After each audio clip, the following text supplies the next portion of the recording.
Hello friends, welcome back to my YouTube channel. तो friends, आज की इस वीडियो में मैं आपको बताऊंगी 38 साइज चेस्ट के लिए 4 टक्स बेल्ट ब्लाउज़ की परफेक्ट कटिंग करना, वो भी पुराने नापी के ब्लाउज से।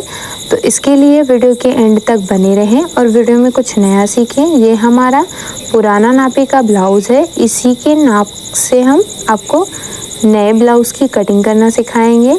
तो ये हमारा अस्तर है और ये हमारा मेन फैब्रिक है।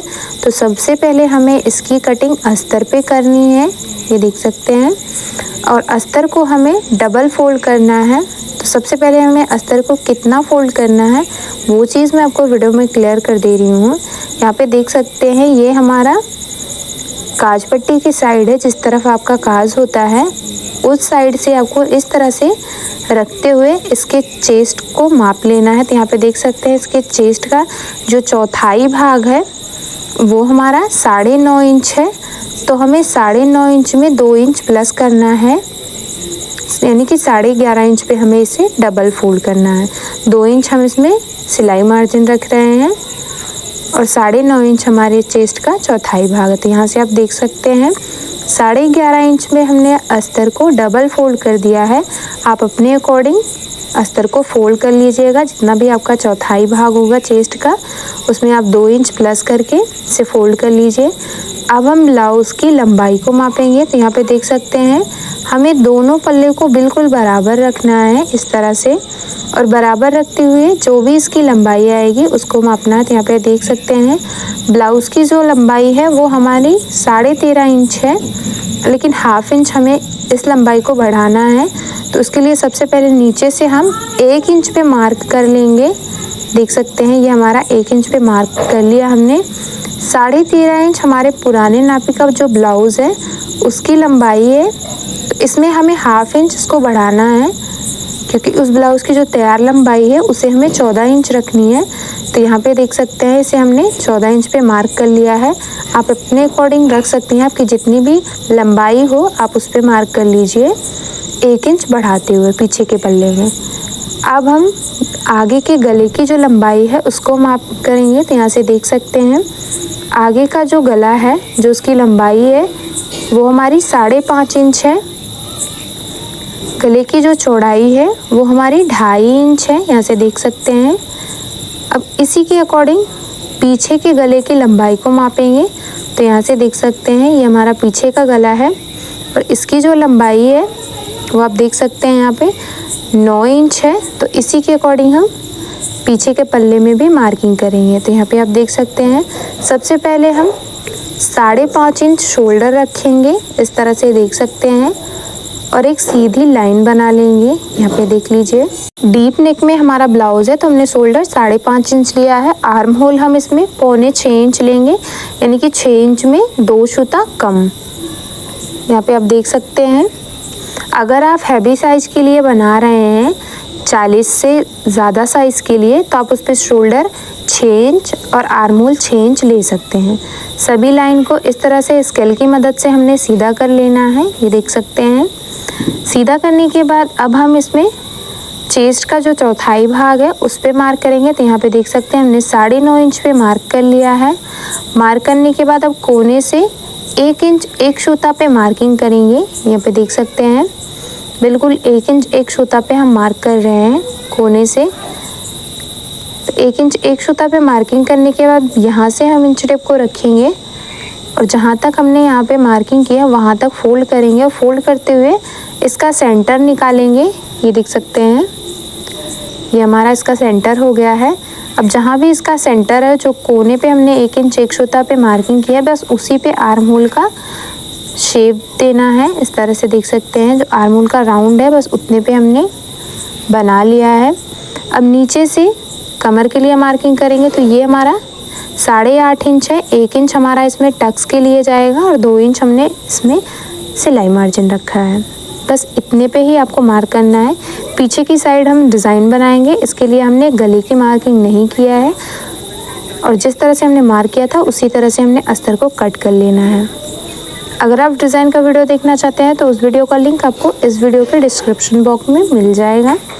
यहाँ पे देख सकते हैं। अब हम आगे के पल्ले की कटिंग करेंगे, तो उसके लिए हमने 2 सूता आगे के पल्ले को बढ़ा के फोल्ड किया है।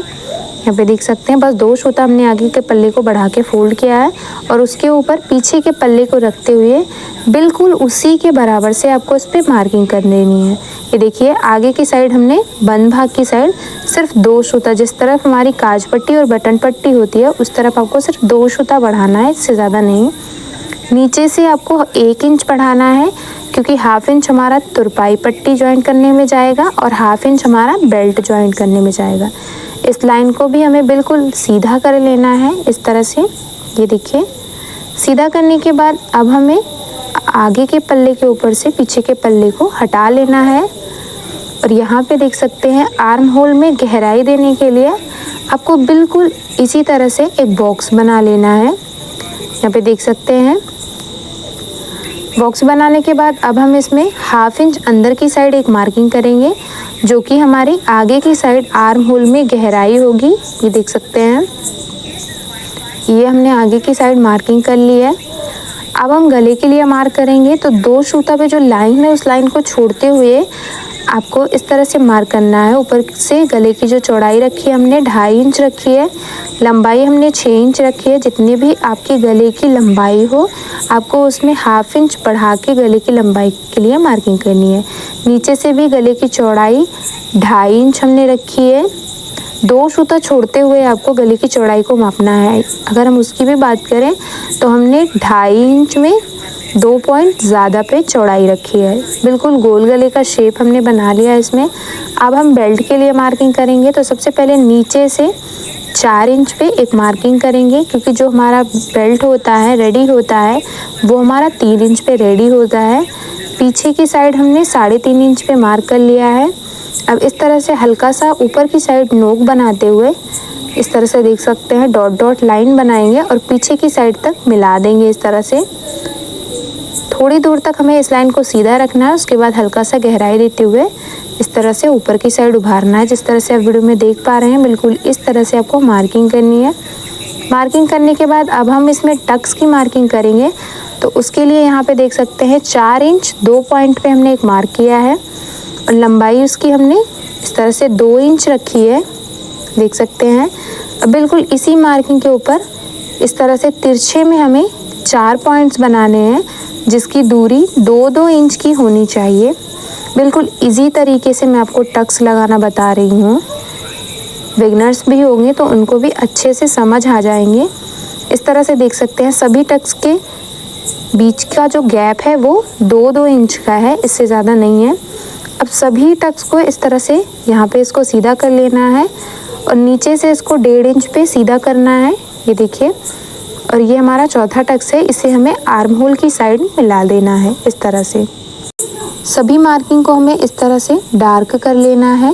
ये देखिए, अब मैं आपको बताऊंगी कि सभी टक्स को कितने कितने इंच पे दबाना है। तो यहाँ पे देख सकते हैं जो नीचे का टक्स है उसे हमें 1.5 इंच दबाना है, तो उसके लिए हमने इंची टेप को 1.5 इंच पे फोल्ड कर लिया। जो भी इसका सेंटर आएगा वहाँ से रखते हुए दोनों साइड पे हमने इस तरह से मार्किंग कर ली है। अब जो भी हमने मार्किंग की है उसे इस तरह से तिरछे में मिलाते हुए ये देखिए यहाँ तक जो हमने पॉइंट बनाए हैं वहाँ तक सीधा कर लेना है। बस नीचे के टक्स को हमें 1.5 इंच दबाना है, बाकी जितने भी टक्स हैं उसको आपको सिर्फ हाफ इंच दबाना है। यहाँ पे देख सकते हैं इस साइड हमने हाफ इंच पे मार्क करके इसे भी तिरछे में मिला दिया है। ये देखिए, यहाँ भी आर्म होल की साइड भी बस हाफ इंच आपको टक्स को दबाना है, इससे ज़्यादा नहीं। ये देखिए, और ये इस वाले टक्स को भी सिर्फ हाफ इंच ही आपको दबाना है। नीचे के टक्स को छोड़ते हुए बाकी जितने भी टक्स हैं उसको आपको सिर्फ हाफ इंच दबाना है। ये देखिए, टक्स की मार्किंग हमने कर ली है। ये देखिए, अब जिस तरह से हमने मार्किंग की है बिल्कुल उसी तरह से आपको अस्तर को कट कर लेना है, क्योंकि आगे के पल्ले में हमारी मार्किंग कंप्लीट हो गई है। बिल्कुल उसी के बराबर से हमने इसे कट कर लिया है, बीच से भी इसे हमें अलग कर लिया है, बेल्ट को भी हमने कट कर लिया है, देख सकते हैं। आगे के पल्ले की कटिंग हमने कर ली है। अब हम स्लीव्स की कटिंग करेंगे, तो उसके लिए अस्तर को हमने डबल फोल्ड कर लिया है इस तरह से। अब इसे हमें यहाँ पे देख सकते हैं चेस्ट का जितना भी चौथाई भाग हो, आपके चेस्ट का जितना चौथाई भाग हो आपको उस पे मार्क कर लेना है। तो हमारे चेस्ट का चौथाई भाग 9.5 इंच है, तो खुले हुए भाग की तरफ से इस तरह से देख सकते हैं हमने 9.5 इंच पे मार्क कर लिया है और उसी पे हमें अस्तर को 4 फोल्ड कर लेना है। ये सबसे बड़ी प्रॉब्लम होती है कि कितने पे फोल्ड करना है। तो जितना भी आपके चेस्ट का चौथाई भाग हो आपको उतने पे फोल्ड कर लेना है। 5 इंच की हमें स्लिप्स तैयार रखनी है, तो हम इसे 6 इंच पे कट करेंगे और यहाँ से देख सकते हैं 1/2 इंच हमारा स्लीव्स को ज्वाइन करके पलटने में जाएगा और 1/2 इंच हमारा स्लीव्स को शोल्डर में ज्वाइन करने में जाएगा। तो 1 इंच तो हमारा ये प्लस हो गया और 5 इंच की हमें रेडी स्लीव्स रखनी है। तो जितनी भी तैयार लंबाई रखनी हो आपको बिल्कुल उसमें 1 इंच बढ़ा के आपको इसकी मार्किंग कर लेनी है। जो हमने 6 इंच पे मार्किंग की थी उसको हमने स्केल की मदद से सीधा कर लिया है और नीचे से देख सकते हैं 1.5 इंच पे इस तरह से मार्किंग करेंगे। 3 इंच हमें स्लीव्स को डाउन करना है। अगर आप 5 इंच से ज़्यादा की स्लीव्स बना रहे हैं तो आपको 3.5 इंच डाउन करना है। यहाँ से देख सकते हैं मोहरी की साइड से हम मोहरी का जो भी राउंड हो उस पर मार्क करेंगे। तो हमारी मोहरी का जो राउंड है वो 7 इंच है। यहाँ पे देख सकते हैं इसे हमने तिरछे में मिला दिया है और ये हमारा यहाँ पे से हमने सेट कर लिया है। अब हमें इसमें जो स्लीव्स का शेप है उसको बनाना है, तो उसके लिए सबसे पहले आपको ऊपर से देख सकते हैं बंद भाग से 2 इंच पे मार्किंग कर लेनी है और 2 इंच तक आपको स्लीव्स को बिल्कुल सीधा रखना है। उसके बाद आपको इस तरह से डाउन करते हुए यहाँ पे मिला देना है। ये देखिए बिल्कुल इस तरह से आपको इसको बना लेना है, देख सकते हैं। अब हम इसमें अंदर की साइड मार्किंग करेंगे, जो अंदर की साइड गहराई होती है। तो उसके लिए यहाँ से हमने 1 इंच पे मार्क किया और वहाँ जहाँ 1 इंच पे हमने मार्क किया है बस यहीं तक आपको स्लीव्स का राउंड देना है। नीचे आपको बिल्कुल सीधा रखना है। तो देख सकते हैं अंदर की साइड 1/2 इंच करते हुए हमने एक और मार्किंग कर ली है। जिस तरह से हमने मार्किंग की है बिल्कुल उसी तरह से हमें स्लीव्स को कट कर लिया है। कट करने के बाद स्लीव्स में हमें जॉइंट्स लगाने हैं, तो उसके लिए देख सकते हैं उसको भी हम कट कर ले रहे हैं। अब इसे इस तरह से सेट करके सिलाई लगा लेंगे, जो भी एक्स्ट्रा होगा उसे छांट के बराबर कर लेंगे। तो स्लीव्स को भी हमने कट कर लिया। अब ये हमारा मेन फैब्रिक है, तो मेन फैब्रिक के ऊपर अस्तर को ये देख सकते हैं हमारे पीछे का पल्ला है उसको इस तरह से रखेंगे, ये देखिए, और रखते हुए चारों तरफ से 2 सूता कपड़े को बढ़ाते हुए आपको कट करना है। जब भी आप मेन फैब्रिक की कटिंग करें आपको अस्तर से 2 सूता बढ़ाते हुए मेन फैब्रिक को कट करना है। तो पीछे के पल्ले को हमने कट कर लिया है। अब हम आगे के पल्ले की कटिंग करेंगे, तो उसके लिए देख सकते हैं कपड़े को हमने इस तरह से रखा है और उस पर आगे के पल्ले को इस तरह से सेट कर लिया हमने। सेट करते हुए देख सकते हैं इसे भी 2 सूता बढ़ाते हुए चारों तरफ से कट कर लेंगे। एक पल्ले को कट कर लिया हमने, इसी तरह से दूसरे पल्ले को भी कट कर लेना है। ये देखिए, तो आगे के भी दोनों पल्लों को कट कर लिया हमने। अब हम इसमें स्लीव्स की कटिंग करेंगे, उसके बाद हम इसमें बेल्ट कट करेंगे। उसके लिए कपड़े को हमने डबल फोल्ड करके रखा है और स्लीव्स को देख सकते हैं यहाँ पे कुछ इस तरह से सेट किया हमने। स्लीव्स को भी हमने कट कर लिया है। कट करने के बाद यहाँ पे देख सकते हैं मोहरी की साइड से भी दोनों स्लीव्स को आपको अलग कर लेना है इस तरह से। यहाँ इसको भी हमने अलग कर लिया है। अब हम इसमें बेल्ट की कटिंग करेंगे। देख सकते हैं यहाँ पे हमने इस तरह से एक बेल्ट को कट कर लिया है। इसी तरह से फिर से कपड़े को सेट करेंगे और दूसरे बेल्ट को रखते हुए उसे भी बिल्कुल इसी तरह से कट कर लेंगे। ये देखिए, यहाँ पे भी हमने इस बेल्ट को भी कट कर लिया। सभी पार्ट को हमने कट कर लिया। जो भी बचा हुआ कपड़ा है उसमें से काज पट्टी, बटन पट्टी और हम पाइपिंग लगाएंगे। तो उम्मीद करती हूँ कि समझाने का तरीका आपको पसंद आया होगा। वीडियो पसंद आए तो लाइक, शेयर, सब्सक्राइब करना ना भूलें। बेल बटन को ऑन कर लें हमारी ऐसी ही वीडियो का नोटिफिकेशन सबसे पहले देखने के लिए।